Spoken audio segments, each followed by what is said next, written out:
সবাইকে ডাকবে, কেউ সাড়া দেয় না। ওই দিন একজনের রাজত্ব চলবে, তিনি কে? বলেন না তিনি কে? আল্লাহর রাজত্ব চলবে, দুনিয়ার কোন মানুষের রাজত্ব চলবে না। রাজা বাদশার রাজত্ব চলে না, ক্ষমতাওয়ালার রাজত্ব চলে না। ওই দিন একমাত্র আমার রবের রাজত্ব চলবে রে বাবা। সবাইকে মৃত্যুর স্বাদ গ্রহণ করা লাগবে। এই দুনিয়া থেকে আমরা কেউ কিচ্ছু নিয়ে যাইতে পারবো না। এই জামানায় 100 বছর আগে একজন ডাক্তার ছিল, ডাক্তার আহমদ শরীফ নামে একজন ডাক্তার ছিল। তিনি বলে গিয়েছিলেন, আমি যখন মরে যাব আমার লাশটা তোমরা মেডিকেলে দান করে দিবা, দাফন দিবা না, কাফন দিবা না, জানাজা দিবা না। ওই ডাক্তারের বিশ্বাস ছিল মরণ হবে, কিন্তু সে কিয়ামত বিশ্বাস করে নাই, হাসর বিশ্বাস করে নাই, ফুলসিরাত বিশ্বাস করে নাই। ওই বান্দা দুনিয়ার থেকে বিদায় হয়ে গেল, তার লাশটা মেডিকেলে দান করে দিল। কিন্তু হাসর সত্য, কিয়ামত সত্য রে বাবা। দুনিয়ার থেকে যদি নেক আমল নিয়ে যাই, ফলাফল ভালো, জান্নাত পেয়ে যাব। আর যদি আমরা দুনিয়ার থেকে বদ আমল করিয়ে যাই, তাহলে ফলাফল ভালো হবে না, জাহান্নাম ছাড়া কোনো উপায় নাই। জান্নাত কেমন, জান্নাতের নাজ নিয়ামত কেমন, এটা তো বলে বলে বুঝানোর মতো না। আল্লাহর নবী বলে, গোলাম তুমি যদি একটা লাঠি রেখে দাও জান্নাতের মধ্যে, এই লাঠি রাখতে যেই পরিমাণ জায়গার প্রয়োজন হয়, জান্নাতের ওই পরিমাণ জায়গার এত দাম। এই বিশাল পৃথিবীতে, বিশাল পৃথিবী এবং এই পৃথিবীর মধ্যে যা কিছু আছে সব কিছু যদি বিক্রি করে দাও, জান্নাতে একটি লাঠি রাখার জায়গার দাম হবে না। বলেন না সুবহানাল্লাহ। আজকে এই সুন্দর আয়োজন খাদিয়া যুব সমাজের উদ্যোগে সুন্দর আয়োজন করা হয়েছে। এই মাহফিলের একজন সভাপতি আছে, একজন প্রধান অতিথি আছে, একজন বিশেষ অতিথি আছে। কথা বলেন ঠিক কিনা? যারা জান্নাতি হয়ে যাবে আল্লাহ তাআলা তাদের জন্য এরকম একটি সুন্দর আয়োজন করবেন, যেই অনুষ্ঠানের সভাপতিও থাকবেন, যে অনুষ্ঠানের প্রধান অতিথি থাকবেন, যেই অনুষ্ঠানের বিশেষ অতিথি থাকবেন, আর ওই অনুষ্ঠানের শ্রোতা হয়ে যাবে জান্নাতীরা, অন্যান্য নবী রাসূলরা হয়ে যাবে শ্রোতা। জান্নাতীদেরকে এক একটি চার দেওয়া হবে। এক একটি চারের পায়া যদি বিক্রি করা হয়, আল্লাহর নবী বলে, জানো না, এক একটি চারের পায়া যদি বিক্রি করা হয়, তাহলে এরকম 10টি দুনিয়া কেনা সম্ভব হয়ে যাবে। সবাইকে এক একটি চার দেওয়া হবে বসার জন্য। অতিথি মাত্র 3 জন। বিশেষ অতিথির ভূমিকা পালন করবেন পয়গম্বর দাউদ আলাইহিস সালাতু ওয়াস সালাম। আর এই অনুষ্ঠানের প্রধান অতিথির ভূমিকা পালন করবেন দুনিয়াতেও প্রধান, আখিরাতেও প্রধান, নবীদের নবী, রাহমাতুল লিল আলামিন জনাবে মুহাম্মদুর রাসূলুল্লাহ সাল্লাল্লাহু আলাইহি ওয়াসাল্লাম। আর এই অনুষ্ঠানের সভাপতিত্বের দায়িত্ব পালন করবেন দুনিয়ার কোন নবী রাসূল না, অনুষ্ঠানের প্রধান অতিথির ভূমিকা পালন করবেন আমার আল্লাহ। চিৎকার দিয়ে বলা যাবে কি আল্লাহু আকবার। অন্যান্য নবীরা শ্রোতা হিসাবে বসে যাবে, উম্মতেরা শ্রোতা হিসাবে বসে যাবে। অতিথি মাত্র 3 জন, পয়গম্বর দাউদ, আমার আপনার নবী, আমার আপনার আল্লাহ। পয়গম্বর দাউদকে ডাক দিয়া বলে, ও দাউদ, অনুষ্ঠানের কার্যক্রম শুরু করে দাও। পয়গম্বর দাউদ দুনিয়াতে হাফেজে কোরআন ছিলেন না। আল্লাহ বলে কুন ফায়াকুন হয়ে যায়, কোরআনের হাফেজ হয়ে যায়।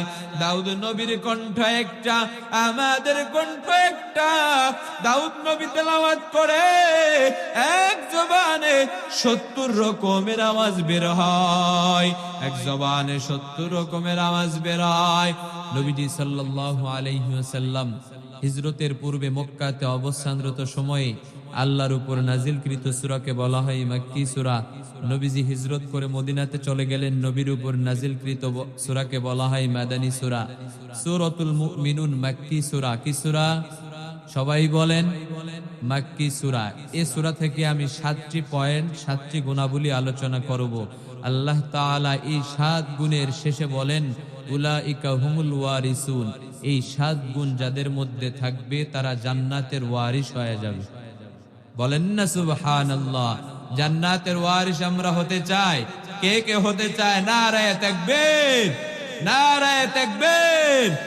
আউযু বিল্লাহি মিনাশ শাইতানির রাজীম। বিসমিল্লাহির রহমানির রহিম। قد أفلح المؤمنون।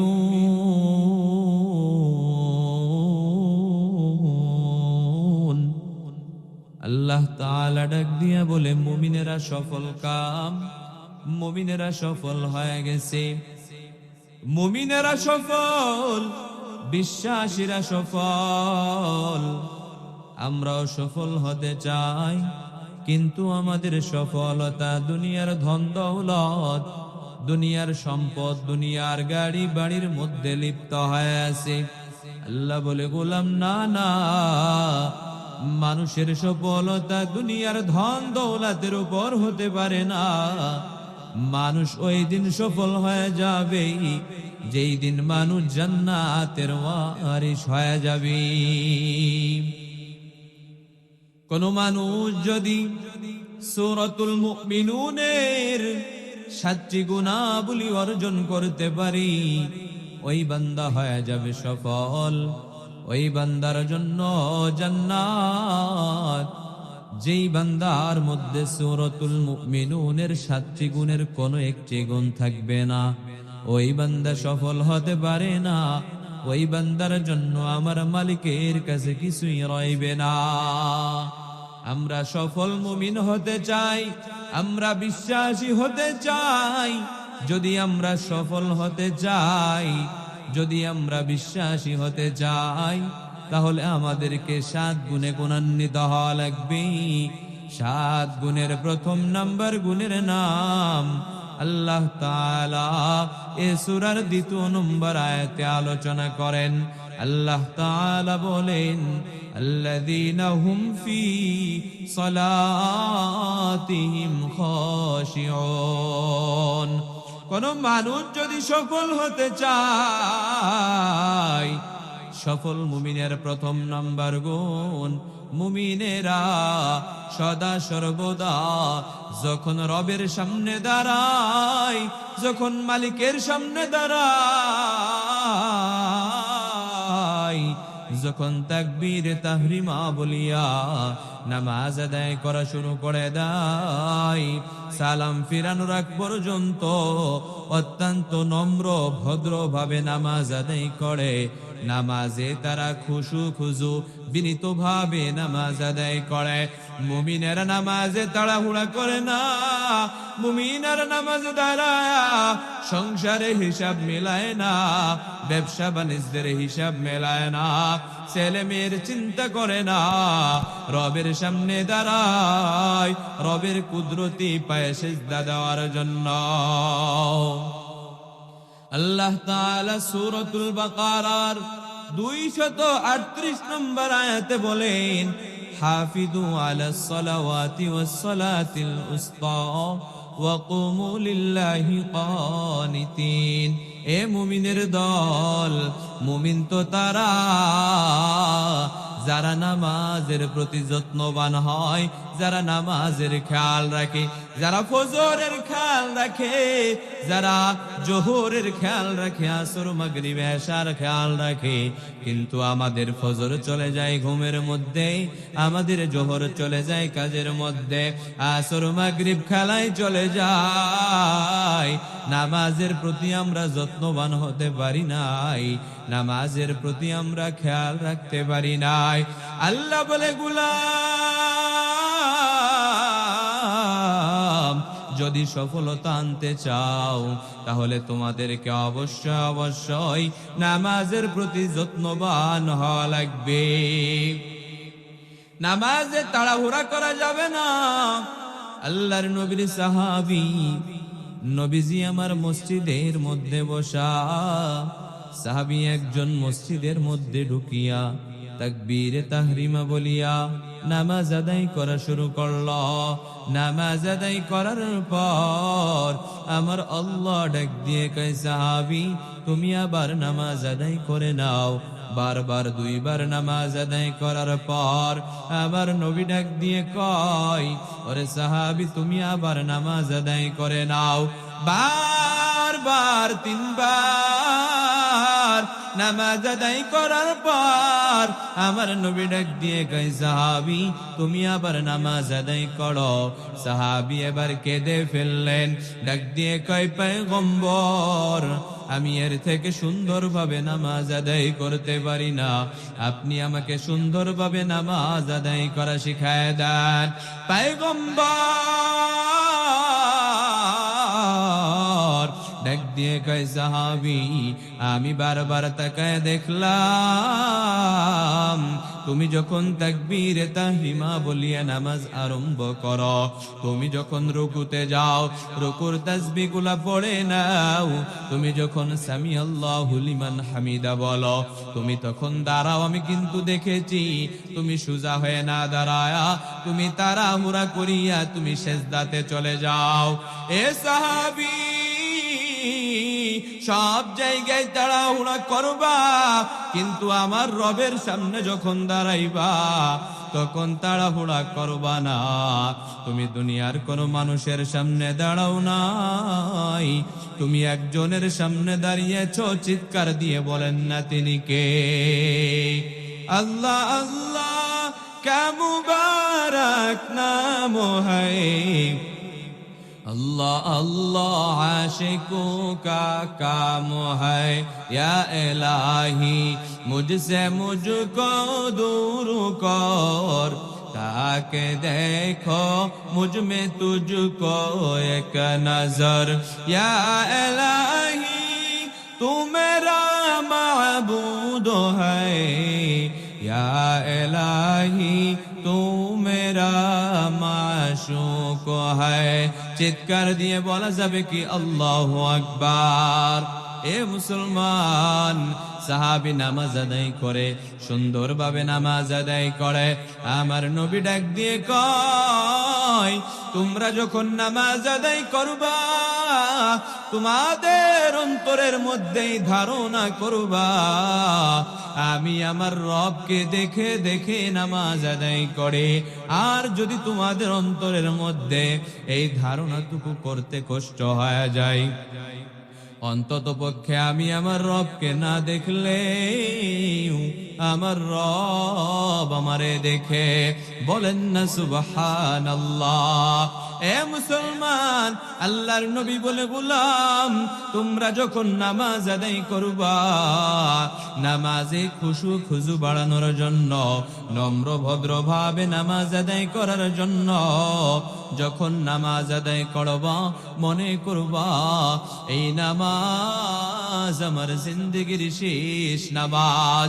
যদি কোনো মানুষ জানে আমি 2 ঘন্টা পর দুনিয়ার থেকে বিদায় হয়ে যাব, ওই মানুষ গুনাহ করতে পারে না, ওই মানুষ মানুষের হক মেরে খায় না, ওই মানুষ আমার রবের পায়ে সিজদায় পড়ে যায়, গুনাহ থেকে পানা চায়। আমার নবী বলে, গোলাম যখন নামাজ আদায় করবা অন্তরের মধ্যে ধারণা করবা এই নামাজ আমার জিন্দেগির শেষ নামাজ। যেই নবীর কোনো গুনাহ ছিল না, আমার আপনার নবী, আখিরি নবী, রহমাতুল লিল আলামিন জনাবে মুহাম্মদুর রাসূলুল্লাহ সাল্লাল্লাহু আলাইহি ওয়াসাল্লাম। আমার নবী একদিন এশারের নামাজ শেষ করিয়া নামাজ আদায় করা শুরু করলো। নামাজ আদায় করতে করতে ফজরের নামাজের সময় হয়ে গেছে। বলেন না সুবহানাল্লাহ। সমস্ত সাহাবায়ে কিরাম মসজিদের মধ্যে হাজির হয়ে গেছে।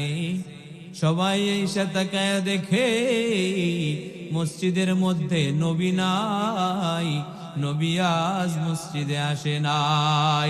সবার ধারণা হয়ে গেল আমার নবীর মনে হয় ঘুম ভাঙ্গে নাই, এজন্য আমার নবী মসজিদে আসে নাই। হযরত আবু বকর ডাক দিয়ে কয়, ওমর যাও আমার নবীকে একটু ঘুম থেকে জাগ্রত করে দাও। ওমর ডাক দিয়ে কয়, ও আবু বকর, তরবারি কাটার জন্য গিয়া আল্লাহর নবীর বরকতি হাতে আমি কালিমাওয়ালা মুসলমান, আমি ওমরের সাহস হয় না, আমার নবীকে ডাকার সাহস হয় না। সবাই মিলে পরামর্শ করিয়া হযরতে বেলালকে ডাক দিয়ে কয়, বেলাল তুমি তো মসজিদের মিনার থেকে মানুষকে নামাজের জন্য ডাকো, মানুষকে কল্যাণের জন্য ডাকো, হাইয়া আলাস সালাহ হাইয়া আলাল ফালাহ। ও বেলাল যাও না, তুমি আমার নবীকে ঘুম থেকে জাগ্রত করে দাও। হযরতে বেলাল, সবাই মিলে পরামর্শ করছে বেলালকে তো মানতে হবে। বেলাল নিরুপায় হইয়া আল্লাহর নবীকে ডাকার জন্য নবীজির হুজরার সামনে ঘোরাঘুরি করে, কিন্তু কিভাবে ডাক দিবি ভাষা পায় না। বেলাল চিন্তা করে, আমি কালো বেলাল,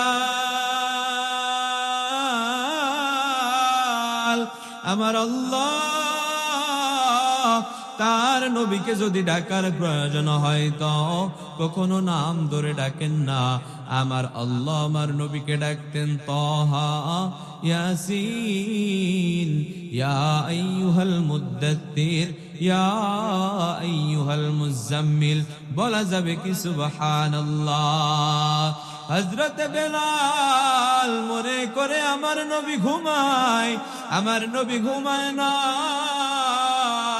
আমার নবী আমার রবের পায়ে সিজদা দেয়। হযরতে বেলাল হুজরার সামনে ঘোরাঘুরি করে কিন্তু ডাকতে পারে না। হযরত বেলালের ভাষা জানা নাই, হযরত বেলালের জবান থেকে বেলালের ওয়াজান থেকে একটা আওয়াজ বের হয়ে গেছে, আসসালাতু খায়রুম মিনান নাওম, আসসালাতু খায়রুম মিনান নাওম, ঘুমের চেয়ে নামাজ ভালো। আল্লাহর নবীর কান মুবারকে এই শব্দটা লাগছে। আমার নবী নামাজ শেষ করিয়া বের হইয়া তাকায় দেখে হযরত বেলাল দাঁড়ানো। হযরতে বেলাল আল্লাহর নবীর চেহারার দিকে তাকায়া দেখে আমার নবীর হাত ফুলে গেছে, আমার নবীর পা ফুলে গেছে, আমার নবীর চেহারা লাল হয়ে গেছে। হযরতে বেলাল তাকায় দেখে আর ডাক দিয়ে কয়, ও পয়গম্বর, আমরা মনে করতেছিলাম আপনি ঘুমের ঘরে ছিলেন, কিন্তু আপনার চেহারা সাক্ষী দেয় আপনি ঘুমের ঘরে ছিলেন না, আপনি সারা রাত আমার মাওলার কুদরতি পায়ে সিজদায় পড়েছিলেন। বলেন না সুবহানাল্লাহ। আমার নবীর নামাজের মুহাব্বত আর ভালোবাসা এমন ছিল রে বাবা, নামাজ আদায় করে তো দুনিয়ার কোনো খেয়াল নাই, একমাত্র রবের সামনে দাঁড়ায়, দুনিয়ার কোনো মানুষের সামনে দাঁড়ায় না। আমরা যখন নামাজে দাঁড়ায় যাই দুনিয়ার কোনো মানুষের সামনে দাঁড়ায় না। সুতরাং আমরা যখন নামাজ আদায় করব, নামাজে খুশু খুজুর সাথে নামাজ আদায় করা লাগবে, নম্র ভদ্র হইয়া নামাজ আদায় করা লাগবে। নম্র ভদ্র ভাবে নামাজ না আদায় করলে আমাদের নামাজ কবুল হবে না রে বাবা, আমাদের নামাজ কবুল হবে না। আল্লাহর নবী হযরত আয়েশা রাদিয়াল্লাহু তাআলা আনহা দুইজন স্বামী স্ত্রী মধুর আলাপ করতেছে।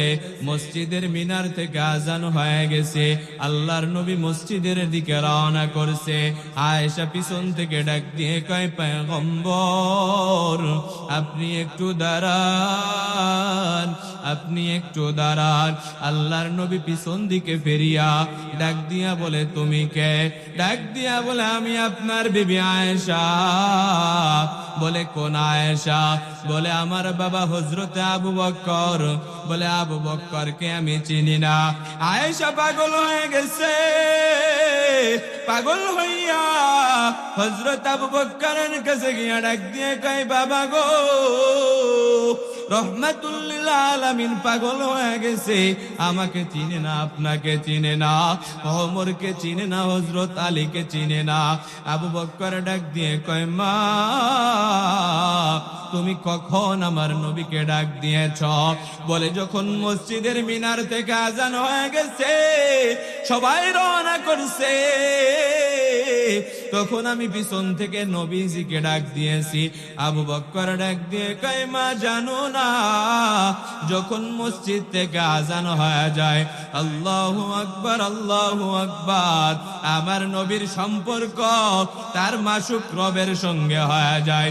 দুনিয়ার কোন মানুষকে চিনে না, একমাত্র আল্লাহর মারিফাতে তাজাল্লিতে পাগল হয়ে যায়।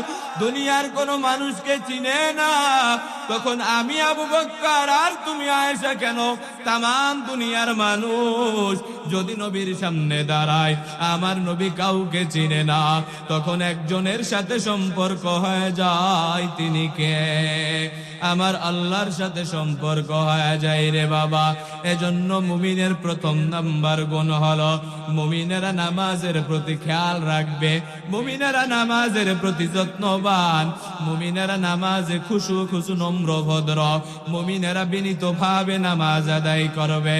মুমিনের দ্বিতীয় নম্বর গুণ, আল্লাহ তাআলা বলেন, ওয়াল্লাযীনা হুম আনিল লাগwi মুরিদুন। অনর্থক কথা, ফাহিশা কথা থেকে মুমিনেরা সদা সর্বদা বেঁচে থাকে। মসজিদ থেকে আজান হয়ে যায়, চায়ের দোকানে বসিয়া মানুষকে নিয়ে সমালোচনা করা বন্ধ হয় না, মানুষের গীবাত করা বন্ধ হয় না, মিথ্যা কথা বলা বন্ধ হয় না, পরনিন্দা, পর সমালোচনা, পর চর্চা করা বন্ধ হয় না। আবার মোবাইলের স্ক্রিনে, টিভির স্ক্রিনে অনর্থক গান বাজনা, ভিডিও, নাটক, সিনেমা দেখা বন্ধ হয় না। আল্লাহ বলে, গোলাম, ওই বান্দারা কখনো সফল হতে পারে না যেই বান্দারা অনর্থক ভিডিও দেখে, গান বাজনা দেখে, যারা মিথ্যা কথা বলে, পরনিন্দা করে, পর সমালোচনা করে।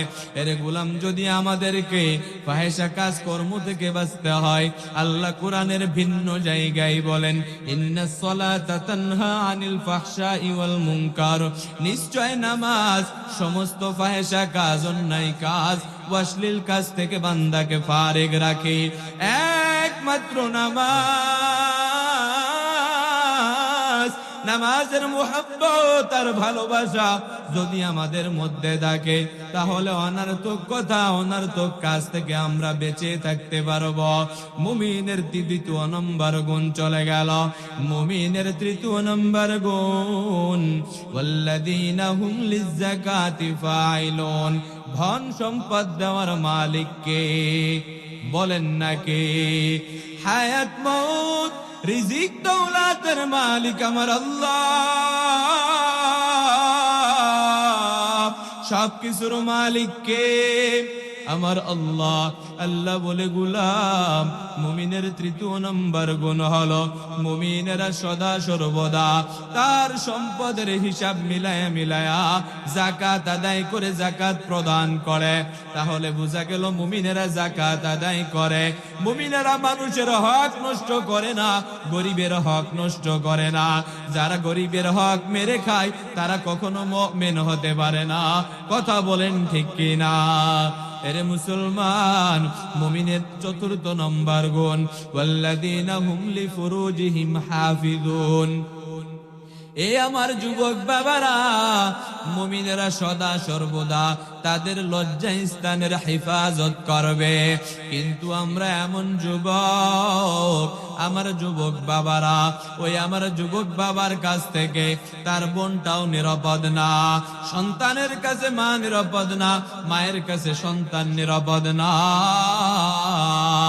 আমার যুবক বাবারা রাস্তা দিয়ে চলে, মা বোনেরা রাস্তা দিয়ে চলে, যুবক বাবার কাছে মা বোনেরা ইফতিজিং এর শিকার হয়ে যায়। কথা বলেন ঠিক কিনা? লজ্জা স্থানের হেফাজত করা লাগবে রে বাবা। যদি খাঁটি মুমিন হতে চাও তাহলে অবশ্যই লজ্জা স্থানের হেফাজত করা লাগবে। কাদের থেকে হেফাজত করা লাগবে? আল্লাহ তাআলা কুরআনুল কারীমে সেটাও বলিয়া দেয়, ইল্লা আলা আজওয়াজিহিম আও মা মালাকাত আইমানুহুম ফাইন্নাহুম গায়রু মালুমিন। আল্লাহ বলে, গোলাম, তোমাদের নিজেদের স্ত্রী এবং মালিকানা দাসী ব্যতীত সবার থেকে তোমাদের লজ্জা স্থানের হেফাজত করা লাগবে। আর যারা হেফাজত করবে না, ফামান ইবতাগা ওয়ারাআ যালিকা ফাউলাইকা হুমুল আদুন, তারা অবশ্যই সীমা লঙ্ঘনকারী।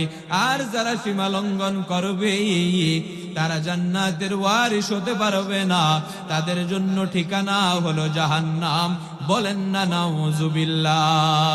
এরে মুসলমান ইমানদার আল্লাহর গোলাম, মুমিনের 6 নম্বর গুণ আল্লাহ আলোচনা করেন, ওয়াল্লাযীনা হুম লিআমানাতিহিম ওয়া আহদিহিম রাউন। মুমিনেরা আমানতের খেয়ানত করে না, মুমিনেরা প্রতিশ্রুতি যেটা দেয় সেটা আদায় করে।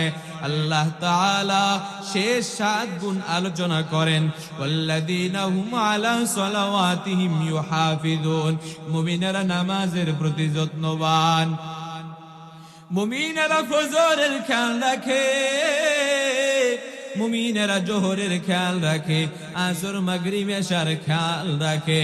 কিন্তু আল্লাহ তাআলা আমাদেরকে পাঠাইল, আল্লাহ তাআলা পাঠানোর পর আল্লাহ বলে, গোলাম, দুনিয়াতে পাঠাইলাম আমি আল্লাহর দাসত্ব গোলামি করার জন্য। আমি রব তোমাদেরকে এত নিয়ামত দিলাম, এ গোলাম,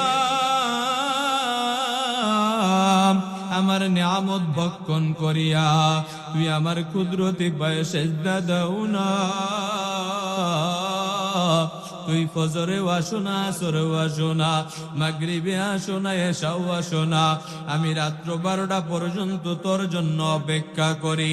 তুই যখন তাও আসো না, আমি অপেক্ষা করি শেষ রাত্রে, আমি প্রথম আসমানে আসি, আমি তোকে ডাকি, গোলাম আয়, আমার কুদরতি পায়ে সিজদা দে। কোন মানুষ যদি আমার রবের ডাকে সাড়া দিয়া শেষ রাত্রে 2 রাকাত নামাজ আদায় করিয়া আমার রবের দরবারে হাত উঠায় দেয় আর আমার রবের দরবারে কান্নাকাটি করে, দয়ার মালিক, জীবন ভর তোমার নিয়ামত ভক্ষণ করেছি, নামাজ আদায় করতে পারি নাই, রোজা আদায় করতে পারি নাই, যাকাত আদায় করতে পারি নাই, তোমার হুকুম মানতে পারি নাই। যদি আমার মালিকের কাছে কান্নাকাটি করিয়া 2 ফোঁটা চোখের পানি ফেলায়া আমার মালিকের কাছে তওবার দরজায় হাত উঠায় দেয়, আমার রব বান্দার জিন্দেগীর সমস্ত গুনাহ সাথে সাথে মাফ করে দেয়। আল্লাহ বলে, গোলাম, মুমিনেরা, যেই মুমিনেরা 7টি গুণে গুণান্বিত হয়ে যাবে, আমি আল্লাহ ঘোষণা দিয়া দিলাম, উলাইকা হুমুল ওয়ারিসুন, ওই মুমিনেরা হয়ে যাবে জান্নাতের ওয়ারিস। বলেন না সুবহানাল্লাহ। এ আমার গাজীপুরের বাবারা, মালিকানা সূত্রে জমির মালিক হয়, ক্রয় সূত্রে জমির মালিক হয়, বাইনা সূত্রে জমির মালিক হয়, আবার বাবা মা চলে যায়, ওয়ারিস সূত্রে জমির মালিক হয়। কথা বলেন ঠিক কিনা? আল্লাহ বলে, গোলাম, দুনিয়ার ধন সম্পদের মালিক হবা কিনা জানি না, কিন্তু যদি 7 গুণ মেনে চলতে পারো, আমি আল্লাহ ঘোষণা দিয়ে দিলাম উলাইকা হুমুল ওয়ারিতুন, তুমি হয়ে যাবা জান্নাতের ওয়ারিস। জান্নাতের ওয়ারিস আমরা কে কে হতে চাই? আমার মালিককে দুটো হাত দেখায় দি। আয় আল্লাহ, জান্নাতের ওয়ারিস হিসাবে কবুল আর মঞ্জুর করে নাও। এ বাবা, দুনিয়ার থেকে চির বিদায় নিয়ে চলে যাওয়া লাগবে। কুল্লু নাফসিং দানে আমরা কেউ থাকতে পারবো না, কথা বলেন ঠিক কিনা? সাজিয়ে গুজিয়ে দে মোরে সজনি তোরা, সাজিয়ে গুজিয়ে দে মোরে। সবাই একসাথে, সাজিয়ে গুজিয়ে দে মোরে সজনি তোরা, সাজিয়ে গুজিয়ে দে মোরে।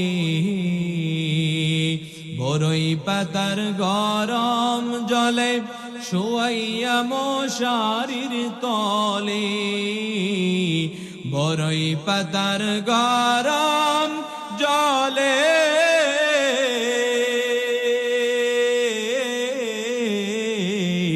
বরই পাতার গরম জলে শোয়াইয়া মশারির তলে, আতর গোলাপ চন্দন মেখে দে সজনি তোরা, সাজিয়ে গুজিয়ে দে মোরে, সাজিয়ে গুজিয়ে দে মোরে সজনি তোরা, সাজিয়ে গুজিয়ে দে মোরে। এত রঙিন এত কাপড় কিছুই ভালো লাগে না মোর, এত রঙিন এত কাপড়,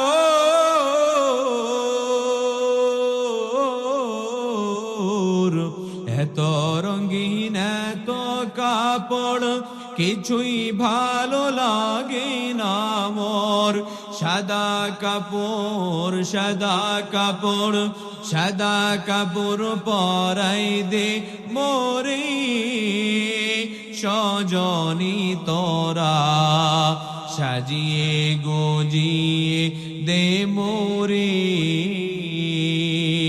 সাজিয়ে গুজিয়ে দে মোরে সজনি তোরা, সাজিয়ে গুজিয়ে দে মোরে। মরণ থেকে পালানোর কোনো সুযোগ আসেনি, কেউ পালাইতে পারবেন? মরণ থেকে যতই পালাও মরণ তোমায় নিবে ঘিরি, যদিও সুদূর আকাশ পানে লুকাও সেথাই লাগিয়ে সিঁড়ি, নদী পথে নৌকা চালাও ও মাঝি ভাই, বেলা ডুবার আগে আমি ওপার উঠতে চাই, ডুবে গেলে বেলা আর উঠে না, ভেঙ্গে গেলে মেলা তো আর জমে না, নদীর কুল ভাঙ্গে ও কুল গড়ে এই তো নদীর খেলা, সকাল বেলার ধনীর তুই ফকির সন্ধ্যা বেলা। এ মুসলমান, সবাইকে চির বিদায় নিয়ে চলে যাওয়া লাগবে, কেউ আমরা থাকতে পারবো না। নবী রাসূলরাও থাকতে পারে নাই, নমরুদ থাকতে পারে নাই, ফিরাউন থাকতে পারে নাই, হামান থাকতে পারে নাই, আমার বাবা আমার দাদা থাকতে পারে নাই। সবাই দুনিয়ার থেকে চির বিদায় নিয়ে চলে গেছে। আমাকে আপনাকেও একদিন দুনিয়ার থেকে বিদায় হয়ে যাওয়া লাগবে, কথা বলেন ঠিক কিনা? আল্লাহ তাআলা কিয়ামতের আগে মালাকুল মাউত আজরাইলকে ডাক দিয়া বলে, মালাকুল মাউত যাও, দুনিয়ার জমিন থেকে সমস্ত মানুষের রূহ কবজ করে ফেলো। আমার রবের ওয়ার্ডার পাইয়া আজরাইল সমস্ত মানুষের রূহ কবজ করে ফেলবে। আমার আল্লাহ পুনরায় আবার ডাক দিয়া বলবেন, ইয়া মালাকুল মাউত আখবিরনি মাইয়া বাকা, আর কে বাকি আছে বলো। মালাকুল মাউত আজরাইল ডাক দিয়া বলে, আল্লাহ সমস্ত মানুষের রূহ কবজ হয়ে গেছে, এখন বাকি আছে জিনেরা, যাদেরকে দেখা যায় না। আল্লাহ বলে, যাও জিনেদের রূহটাও কবজ করে ফেলো। আমার রব পুনরায় আবার ডাক দিয়া বলবেন, ইয়া মালাকুল মাউত আখবিরনি মাইয়া বাকা, আর কে বাকি আছে বলো। মালাকুল মাউত আজরাইল ডাক দিয়া বলে, আল্লাহ সমস্ত মানুষের রূহ কবজ হয়ে গেল, জিনেদের রূহ কবজ হয়ে গেছে, শয়তান বাকি আছে। আল্লাহ বলে, যাও শয়তানের রূহটাও কবজ করে ফেলো। আমার মালিকের ওয়ার্ডার পাইয়া শয়তানের রূহটাও কবজ হয়ে যাবে। আমার আল্লাহ পুনরায় আবার ডাক দিয়া বলে, ইয়া মালাকুল মাউত আখবিরনি মাইয়া বাকা, আর কে বাকি আছে বলো। মালাকুল মাউত আজরাইল ডাক দিয়া বলে, আল্লাহ এখন বাকি আছে ফেরেশতারা। আল্লাহ বলে, যাও ফেরেশতাদের রূহটাও কবজ করে ফেলো। আমার রবের ওয়ার্ডার পাইয়া ফেরেশতাদের রূহটাও কবজ হয়ে যায়। আমার রব আবার ডাক দিয়া বলবেন, ইয়া মালাকুল মাউত আখবিরনি মাইয়া বাকা, আর কে বাকি আছে বলো। মালাকুল মাউত আজরাইল ডাক দিয়া বলে, আল্লাহ মানুষ থেকে শুরু করিয়া ফেরেশতাদের রূহ কবজ হয়ে গেছে, এখন বাকি আছি আমি সহ আমার 3 ভাই জিব্রাইল, মিকাইল, ইসরাফিল আর আমি আজরাইল। বলেন না আল্লাহু আকবার। এ গোলাম আমার আল্লাহ ডাক দিয়া বলে, যা জিব্রাইল, মিকাইল, ইসরাফিলের রূহটাও কবজ করে ফেলো। মালিকের ওয়ার্ডার হয়ে যাবে, জিব্রাইল, মিকাইল, ইসরাফিলের রূহটাও কবজ হয়ে যাবে।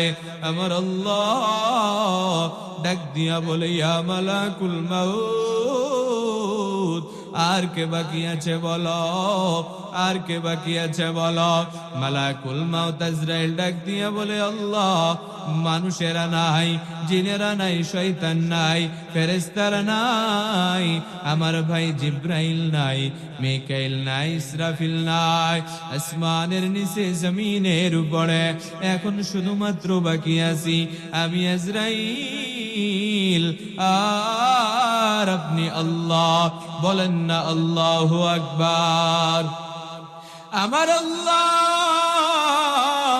ডাক দিয়া বলে, আজরাইল যা এবার তুই মর।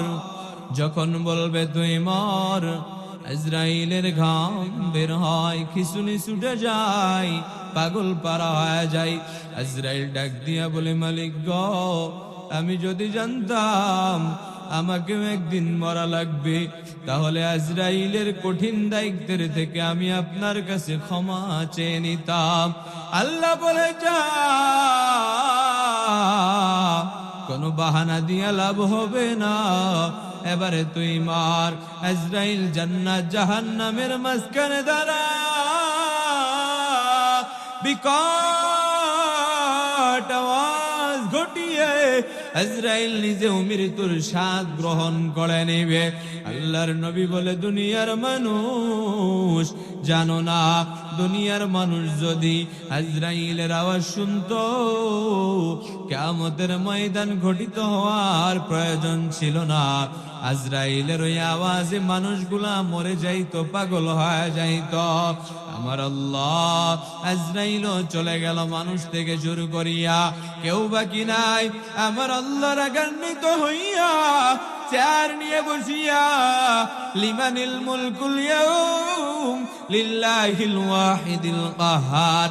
আল্লাহ ডানে কাউকে পায় না, বামেও কাউকে পাওয়া যায় না, সামনেও কাউকে পাওয়া যায় না, পিছনেও কাউকে পাওয়া যায় না।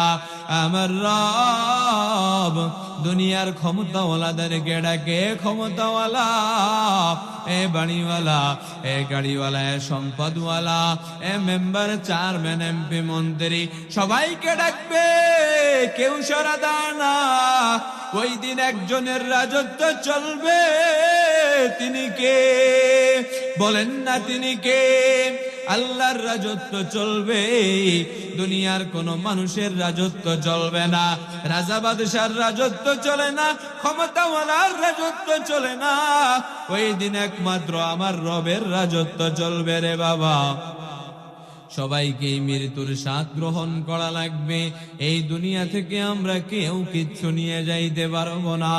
আমার বাবা পারে নাই, আমার ভাই পারে নাই, আমার মা পারে নাই, আমার কেউ পারে নাই। আমি এই দুনিয়ার থেকে কিচ্ছু নিয়ে যাইতে পারবো না, দুনিয়ার থেকে কিছু যাইবে না।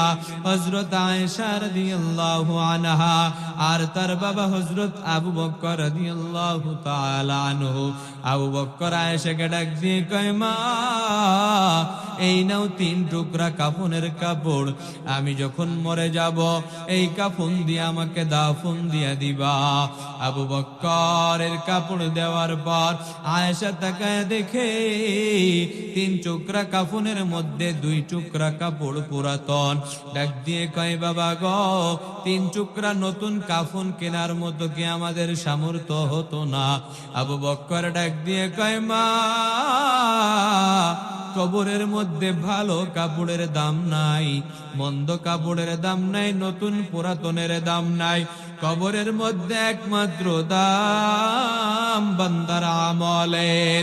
আল্লাহর নবী ডাক দিয়ে কয়, গোলাম,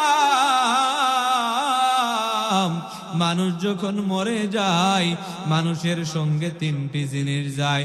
আত্মীয় স্বজনেরা যায়, তার সম্পদ গুলাও যায়, তার আমল যায়। কিন্তু যখন মিনহা খলকনাকুম ওয়া ফিহা নুঈদুকুম ওয়া মিনহা নুখরিজুকুম তারাতান উখরা, যখন মাটি দেওয়া হয়ে যায়, আত্মীয় স্বজনেরাও ফিরে আসে, সম্পদ গুলাও থেকে যায়, একমাত্র কেবলমাত্র বান্দার সঙ্গে যায় তার আমল। কবরের মধ্যে আমল ব্যতীত কোন জিনিস কাজে আসে না।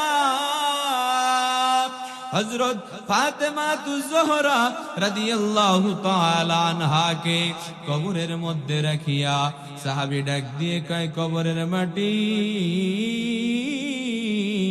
খবরদার ব্যবহার যেন খারাপ না হয়। জানো না কবরের মধ্যে কাকে রাখা হলো? জানো না কবরের মধ্যে কাকে রাখলাম? হযরত হাসান হুসাইনের মা, হযরত আলীর স্ত্রী, আল্লাহর নবীর কন্যা। খবরদার ব্যবহার যেন খারাপ না হয়। কবরের মাটির জবান খুলে গেল, ডাক দিয়ে কয়, ও সাহাবী, এই কবর আলীকে চিনে না, এই কবর হাসান হুসাইনকে চিনে না, এই কবর চেনে বান্দা বান্দের আমল। আমল ব্যতীত কোন জিনিস বান্দার কবরের মধ্যে কাজে আসে না। এ বাবা, হায়াত মউত রিজিক দৌলাতের মালিক আমার আল্লাহ। এই ময়দান থেকে বের হইয়া বাড়ি যাওয়ার কোনো গ্যারান্টি নাই। এই ময়দান থেকে বের হইয়া বাড়ি যাওয়ার কোনো গ্যারান্টি নাই। যদি ভূমিকম্প হয়ে যায়, আল্লাহ যদি বলে এই দুনিয়া এখনই ধ্বংস হয়ে যাবে, সময় লাগবে না রে বাবা। আমি বলতে চাই বাবা, যদি এখন মরে যাই, কত মানুষ বাবা দাড়িবিহীন আমার রবের সামনে দাঁড়ানো লাগবে, সুন্নাত বিহীন রবের সামনে দাঁড়ানো লাগবে, নামাজ বিহীন রবের সামনে দাঁড়ানো লাগবে, সুদের গুনাহ নিয়ে আমার মালিকের সামনে দাঁড়ানো লাগবে, ঘুষের গুনাহ নিয়ে আমার মালিকের সামনে দাঁড়ানো লাগবে। মানুষের হক মেরে খাওয়া অবস্থায় আমার মৃত্যু হয়ে যায়, এই গুনাহ নিয়ে আমার রবের সামনে কেমনে দাঁড়াইব? কোন মানুষ হিসাব দিয়া যদি মনে করে আমি নেককার, হিসাব দিয়ে জান্নাতে যাব, না না, হিসাব দিয়ে কেউ জান্নাতে যেতে পারবে না। এরে গোলাম, যদি আমার আল্লাহ দয়া করে আর মায়া করে মহব্বত করে ভালোবাসে, তাহলেই কেবলমাত্র জান্নাতে যাওয়া সম্ভব। কথা বলেন ঠিক কিনা? হায়াত মৌতের মালিক আমার আল্লাহ। যেই দিন বিদায় হয়ে যাব, কবরের আযাব সহ্য করতে পারবো না, কিয়ামতের ময়দানের অবস্থা সহ্য করতে পারবো না, হাসরের ময়দানের অবস্থা সহ্য করতে পারবো না। আমাদের মধ্যে অনেক মানুষ আছে, জবানে আমরা বলে থাকি কিয়ামত আছে, হাসর আছে, ফুলসিরাত আছে, কিন্তু আমাদের দিলে সাড়া দেয় না, আমরা বিশ্বাস করতে পারি না। এই জামানায় 100 বছর আগে একজন ডাক্তার ছিল, ডাক্তার আহমদ শরীফ নামে একজন ডাক্তার ছিল। তিনি বলে গিয়েছিলেন, আমি যখন মরে যাব, আমার লাশটা তোমরা মেডিকেলে দান করে দিবা, দাফন দিবা না, কাফন দিবা না, জানাজা দিবা না। ওই ডাক্তারের বিশ্বাস ছিল মরণ হবে, কিন্তু সে কিয়ামত বিশ্বাস করে নাই, হাসর বিশ্বাস করে নাই, ফুলসিরাত বিশ্বাস করে নাই। ওই বান্দা দুনিয়ার থেকে বিদায় হয়ে গেল, তার লাশটা মেডিকেলে দান করে দিল, কিন্তু হাসর সত্য, কিয়ামত সত্য রে বাবা। দুনিয়ার থেকে যদি নেক আমল নিয়ে যায়, ফলাফল ভালো, জান্নাত পেয়ে যাব। আর যদি আমরা দুনিয়ার থেকে বদ আমল করিয়ে যাই, তাহলে ফলাফল ভালো হবে না, জাহান্নাম ছাড়া কোনো উপায় নাই। জান্নাত কেমন, জান্নাতের নাজ নিয়ামত কেমন, এটা তো বলে বলে বুঝানোর মতো না। আল্লাহর নবী বলে, গোলাম তুমি যদি একটা লাঠি রেখে দাও জান্নাতের মধ্যে, এই লাঠি রাখতে যেই পরিমাণ জায়গার প্রয়োজন হয়, জান্নাতের ওই পরিমাণ জায়গার এত দাম।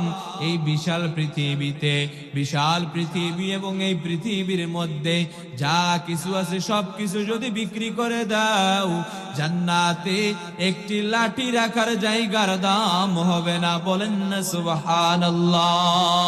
আজকে এই সুন্দর আয়োজন খাদিয়া যুব সমাজের উদ্যোগে সুন্দর আয়োজন করা হয়েছে। এই মাহফিলের একজন সভাপতি আছে, একজন প্রধান অতিথি আছে, একজন বিশেষ অতিথি আছে। কথা বলেন ঠিক কিনা? যারা জান্নাতি হয়ে যাবে, আল্লাহ তাআলা তাদের জন্য এরকম একটি সুন্দর আয়োজন করবেন, যেই অনুষ্ঠানের সভাপতিও থাকবেন, যে অনুষ্ঠানের প্রধান অতিথি থাকবেন, যেই অনুষ্ঠানের বিশেষ অতিথি থাকবেন, আর ওই অনুষ্ঠানের শ্রোতা হয়ে যাবে জান্নাতীরা, অন্যান্য নবী রাসূলরা হয়ে যাবে শ্রোতা। জান্নাতীদেরকে এক একটি চার দেওয়া হবে, এক একটি চারের পায়া যদি বিক্রি করা হয়, আল্লাহর নবী বলে, জানো না, এক একটি চারের পায়া যদি বিক্রি করা হয়, তাহলে এরকম 10টি দুনিয়া কেন সম্ভব হয়ে যাবে। সবাইকে এক একটি চার দেওয়া হবে বসার জন্য। অতিথি মাত্র 3 জন। বিশেষ অতিথির ভূমিকা পালন করবেন পয়গম্বর দাউদ আলাইহিস সালাতু ওয়াস সালাম।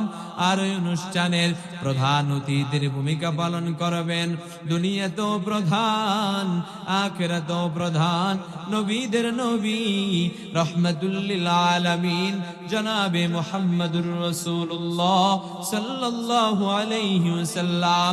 আর অনুষ্ঠানের সভাপতিত্বের দায়িত্ব পালন করবেন দুনিয়ার কোন নবী রাসূল না, অনুষ্ঠানের প্রধান অতিথির ভূমিকা পালন করবেন আমার আল্লাহ। চিৎকার দিয়ে বলা যাবে কি আল্লাহু আকবার। অন্যান্য নবীরা শ্রোতা হিসাবে বসে যাবে, উম্মতেরা শ্রোতা হিসাবে বসে যাবে। অতিথি মাত্র 3 জন, পয়গম্বর দাউদ, আমার আপনার নবী, আমার আপনার আল্লাহ। পয়গম্বর দাউদকে ডাক দিয়া বলে, ও দাউদ, অনুষ্ঠানের কার্যক্রম শুরু করে দাও। পয়গম্বর দাউদ দুনিয়াতে হাফেজে কোরআন ছিলেন না, আল্লাহ বলে কুন ফায়াকুন হয়ে যায়, কোরআনের হাফেজ হয়ে যায়। দাউদ নবীর কণ্ঠ একটা, আমাদের কণ্ঠ একটা। দাউদ নবী তেলাওয়াত করে এক জবানে 70 রকমের আওয়াজ বের হয়, এক জবানে 70 রকমের আওয়াজ বের হয়। দাউদ নবীকে বলা হলো, পয়গম্বর আপনি সূরাত তাহা থেকে তেলাওয়াত করেন। তাহা মা আনজালনা আলাইকাল কুরআনা লিতাশকা ইল্লা তাযকিরাতাল লিমান ইয়াখশা। দাউদ নবী যখন পাহাড়ের চূড়ায় বসিয়া বসিয়া জাবুর কিতাব তেলাওয়াত করত, আকাশে ডানা মেলে মেলে পাখিরা উড়তে থাকত। দাউদ নবীর কণ্ঠের মায়ায় পড়িয়া আকাশে উড়তে যাওয়া পাখিগুলা জমিন লান করে দাউদ নবীর কণ্ঠের তেলাওয়াত শুনত। আমার নবী দাউদ যখন সমুদ্রের কিনারায় বসিয়া বসিয়া জাবুর কিতাব তেলাওয়াত করতেন, সমুদ্রের মাছগুলা আল্লাহর নবীর কণ্ঠের তেলাওয়াত শোনার জন্য সমুদ্রের কিনারায় চলে আসতেন। বলেন না সুবহানাল্লাহ। দাউদ নবী জান্নাতে তেলাওয়াত করবেন, জান্নাতীরা বেহুশ হয়ে যাবে, পাগল পারা হয়ে যাবে, হেলতে থাকবে, দুলতে থাকবে। বেহুশ হইয়া হাজার হাজার বছর পর হুশ যখন ফিরে আসবে, আমার আল্লাহ ডাক দিয়া বলে, ও জান্নাতীরা, এর থেকেও মজার তেলাওয়াত শুনতে মনে যায় নাই। জান্নাতীরা ডাক দিয়া বলে, আল্লাহ এর থেকেও মজার তেলাওয়াত আবার হয়। আল্লাহ তাআলা ডাক দিয়া বলে, ও জান্নাতীরা, জানো না যেই নবীকে না বানাইলে আসমান বানানো লাগতো না, জমিন বানানোর প্রয়োজন ছিল না, কুল কায়নাতের কোনো কিছুই প্রয়োজন ছিল না। ওই নবীর কণ্ঠের তেলাওয়াত তোমরা শুনবানি। আমার নবী সূরাতু ইয়াসিন থেকে তেলাওয়াত করিয়া জান্নাতীদেরকে শুনাইবেন। আমার নবী যখন হুজরার মধ্যে বসিয়া বসিয়া কুরআন তেলাওয়াত করত, আবু জাহাল, উতবা, সায়বা, মক্কার কাফেরেরা লুকায়া লুকায়া আমার নবীর কণ্ঠের তেলাওয়াত শুনে। একদিনের ঘটনা, আবু জাহাল, উতবা, সায়বা, অন্যান্য কাফের মুশরিকেরা সবাই আমার নবীর কণ্ঠের তেলাওয়াত গোপনে গোপনে লুকায়া লুকায়া শুনতেছে। আমার নবী মহাগ্রন্থ তেলাওয়াত করতেছে। তেলাওয়াত শেষ হয়ে গেছে, সবাই বাড়ির দিকে রওনা করছে। চার রাস্তার মাঝে সবার মুলাকাত হয়ে গেছে, দেখা হয়ে গেছে। দেখা হয়ে যাওয়ার পর একজন একজনের দিকে তাকায় আর প্রশ্ন করে, এদিকে তো মুহাম্মদ সাল্লাল্লাহু আলাইহি ওয়াসাল্লাম, এদিকে তো মুহাম্মদের বাড়ি, তোমরা কোত্থেকে আইলা, কোথায় গিয়েছিলা? একজন একজনের দিকে তাকায়, কেউ জবাব দেয় না। একজন একজনের দিকে তাকায়, কেউ জবাব দেয় না। একজন ডাক দিয়া বলে, লুকায়া লাভ নাই, আল্লাহর নবীর কণ্ঠের তেলাওয়াত শোনার জন্য গিয়েছিলাম। আবু জাহাল বলে, এভাবে যদি লুকায়া লুকায়া তেলাওয়াত শুনি, মুহাম্মদের কণ্ঠে এত মায়া, এত ভালোবাসা, এত মমতা, কোন দিন জানি নিজেদের অজান্তেই মুহাম্মদের তেলাওয়াত শুনিয়া কালিমা ওলা মুসলমান হয়ে যায়। বলেন না সুবহানাল্লাহ। আজকের থেকে 44 দ্বারা জারি করা হলো, আজকের থেকে আর কেউ এই মুহাম্মাদের কণ্ঠের তেলাওয়াত শুনতে আসতে পারবা না। 44 দ্বারা জারি হয়ে গেছে। পরের দিন আবার তেলাওয়াত শুরু হয়ে গেছে। তেলাওয়াত শুরু হয়ে যাওয়ার পর আল্লাহর নবী মহাগ্রন্থ তেলাওয়াত করতেছে, তেলাওয়াত চলতেছে। আবু জাহাল, উতবা, সায়বা, কাফের মুশরিকেরা তেলাওয়াত শুনতেছে। তেলাওয়াত শুনিয়া সবাই আবার বাড়ির দিকে রওনা করছে। সবাই বাড়ির দিকে রওনা করার পর আবার সবার সঙ্গে দেখা হয়ে গেছে। দেখা হয়ে যাওয়ার পর একজন একজনের দিকে তাকায়, ডাক দিয়া বলে, 44 দ্বারা জারি। কেন তোমরা গিয়েছো বলো, কেন গিয়েছো বলো? 44 দ্বারা জারি হয়ে গেল। একজন ডাক দিয়া বলে, মনে তো মানে না, প্রাণে সহে না, মধুর কণ্ঠের তেলাওয়াত না শুনিলে চোখে ঘুম আসে না। বলেন না সুবহানাল্লাহ।